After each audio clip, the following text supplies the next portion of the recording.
Good afternoon. I sincerely thank the organizing committee for their kind invitation.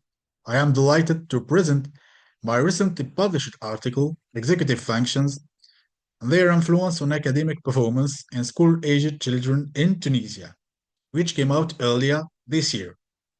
Primary school represents a case stage marked by significant transition at both the academic and personal levels.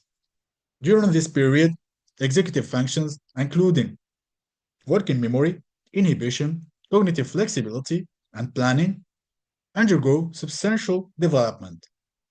These functions are closely linked to academic achievement, particularly in language and mathematics, as well as to the development of social competences.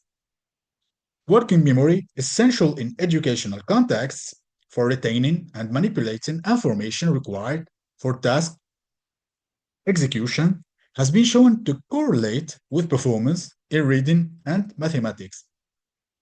Children aged 7 to 14 with working memory difficulties frequently achieve lower scores in national assessments in language, mathematics, and science in England.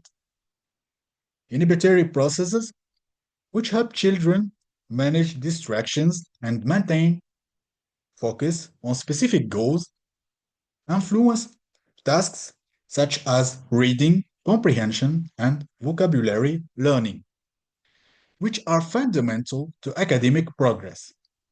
Planning enables children to structure their thinking and organize themselves to achieve academic goals.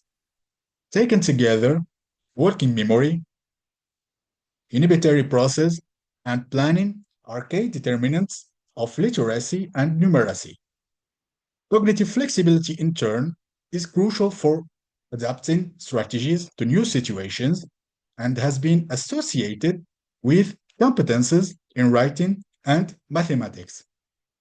Indeed, these functions are essential for learning and academic performance as they support both the regulation of goal-directed behaviors and the control of complex cognitive processes.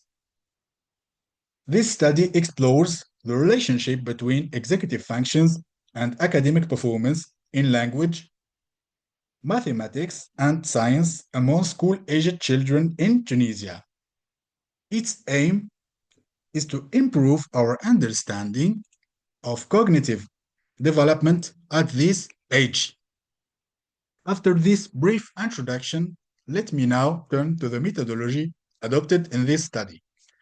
We worked with a sample of 180 school-aged children between 7 and 12 years old, including 92 boys and 88 girls. The inclusion criteria required good general health with no major developmental, neuropsychological, or psychiatric disorders. Academic performance was assessed through mean grades in three core subjects: language, mathematics, and science. Executive functions were evaluated using the brief test completed both by parents and teachers, providing a multidimensional view. I will start the results section by outlining the descriptive statistics of academic performance. As shown in the table for language subjects, the average score was 13.38 with a standard deviation of about 3 points, ranging from 7 to 16. In mathematics, the mean was slightly higher at 13.73, but with greater variability, a standard deviation of 4.55 and scores ranging from 5 to 17. Finally, in sciences, students obtained the highest average 16.45 with less variability, reflected by a standard deviation of 2.72 and scores spanning from 9 to 19. These descriptive results give us a first snapshot of students' academic profiles, setting the stage for our analysis of how these outcomes relate to executive functions. Turning to the correlations, teachers' evaluations showed that working memory was moderately and significantly correlated with both language subjects, R equals 4, 6, and mathematics, R equals 0.50. Parents' evaluations revealed weaker yet still significant correlations with languages, R equals 0.28, and mathematics equals 0.35. In both teacher and parent ratings, however, no significant associations emerged with sciences. For inhibition, teachers reported a weak negative correlation with languages, R equals minus 0.29, and mathematics equals R equals minus 0.35. In parents' evaluations, no significant correlations were observed for any of the subjects. Cognitive flexibility, as rated by teachers, showed weak and no significant associations with language subjects, but moderate and significant correlations with mathematics around R equals 0.30 to 0.35. For sciences, correlations were very weak, and in parents' evaluations, no significant associations were found. For the remaining executive functions, including planning, initiation, emotional control, the results were mostly non-significant, especially for sciences. Some moderate correlations did appear in teacher ratings with mathematics, but overall the pattern was far less consistent. So actually, in our study, executive functions did not show significant associations with performance in sciences. This absence of correlation may be explained by several factors.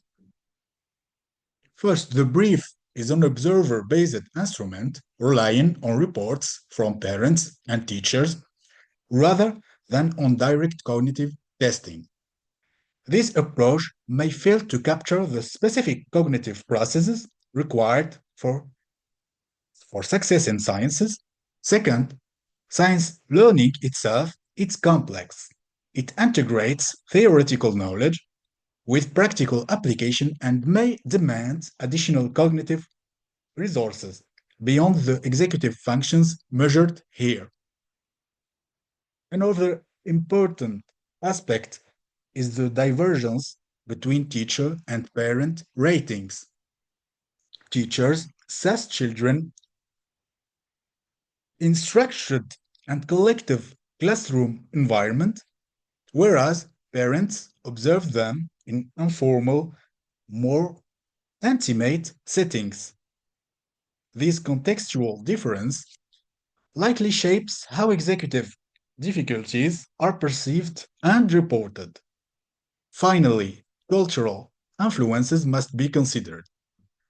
In the Tunisian and wider Maghreb context, where Arabic Islamic traditions coexist with Western influences, social norms may affect how behaviors linked to executive functions are interpreted.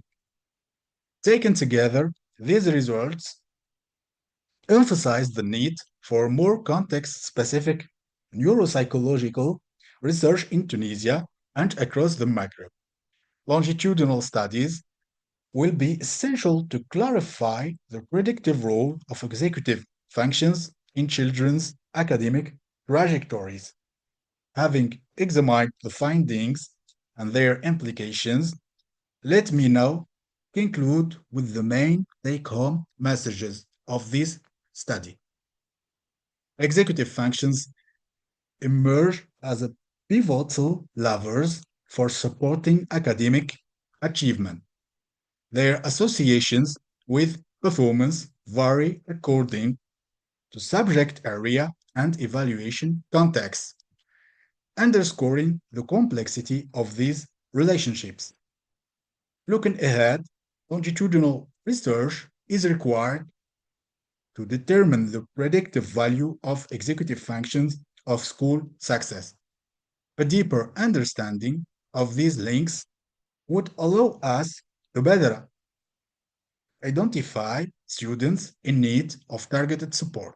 Finally, cognitive and educational remediation programs would be designed to strengthen executive functions, enhance learning outcomes, and ultimately foster academic success. Thank you for your attention.